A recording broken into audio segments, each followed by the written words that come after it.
Tanga. Aawayin ko siya. Uy, Ken, may kalaban ako. Di ba sabi ko kanina, naghanap ako ng kaaway. Ito, dumating si Mark. Hoy, ang dami mong binangkisan na. Bakit hindi pa ba sapat yung ginawa ko sa'yo? Hindi pa ba sapat yung palintong helicopter na mga ginawa ko sa'yo para lang mapasaya ka? Limbing ka na. Kaya nga. Tama. Hindi kasi may ano siya eh. May iba pa pala. Kulang pa ex.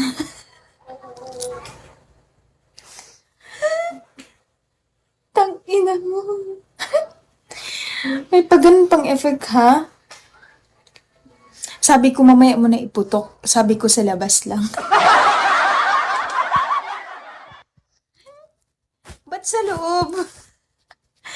Mabubuntis ako ulit. Thank you, Sniper.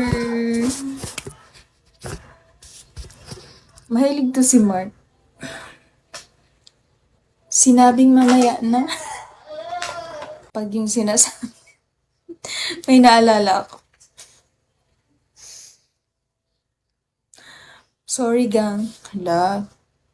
Hindi ako tumatanggap ng sorry. Parang tanga. Uy! Binaril mo ako?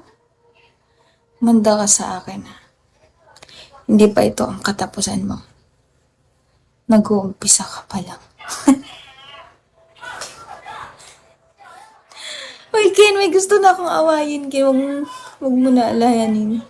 Anong hindi alalahanin? Huwag ka mag-alala sa'yo naman ako, gang, ha? Sir M? Nitukan ka na naman. Oo. Sabi ko, magpa-change oil ka muna.